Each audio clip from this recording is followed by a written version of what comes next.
విచక్షణ అధికారాలు ఉన్నటువంటి వ్యక్తిని ఆ విధంగా మాట్లాడడం ఒక్కసారి మీరు ఆలోచన తీసుకోవాల్సిన అవసరం ఉంది. ఎందుకంటే గతంలో మీరు చెప్పారు తెలంగాణ వస్తే స్పీకర్ దళితులు సీఎం చేస్తామని చెప్పారు. దళితులు సీఎం చేసినటువంటి పాపన వాళ్ళే తెలంగాణ వచ్చినప్పుడే మళ్ళీ దళితులు సీఎం అయితే మేము ఆయన కింద పనిచేయవలసి వస్తుంది, దళితుల కింద పనిచేయవలసి వస్తుంది, ఆ సీటు మాదే అని చెప్పి మీరే సీఎం అయిపోయారు.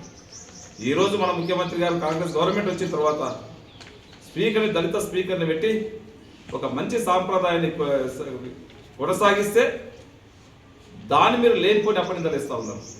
2014లో ఎంతమంది కాంగ్రెస్ నుంచి గెలిచినటువంటి శాసనసభలో తీసుకొచ్చినప్పుడు మీకు ఇవన్నీ గుర్తుకు రాలేదా? 2018లో కాంగ్రెస్ నుంచి గెలిచినటువంటి శాసనసభ్యుల్ని అంగడిలో సరుకులు కొన్నట్లు ఉన్నారు. మీరు విచక్షణ అధికారాలు ఉన్నటువంటి వ్యక్తిని ఆ విధంగా మాట్లాడడం ఒక్కసారి మీరు ఆలోచన తీసుకోవాల్సిన అవసరం ఉంది.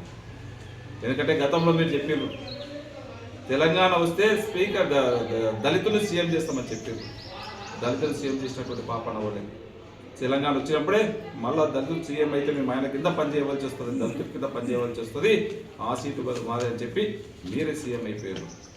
ఈరోజు మన ముఖ్యమంత్రి గారు కాంగ్రెస్ గవర్నమెంట్ వచ్చిన తర్వాత స్పీకర్ని దళిత స్పీకర్ని పెట్టి ఒక మంచి సాంప్రదాయాన్ని కొనసాగిస్తే దాన్ని మీరు లేనిపోయిన అప్పనిందలు ఇస్తూ ఉన్నారు.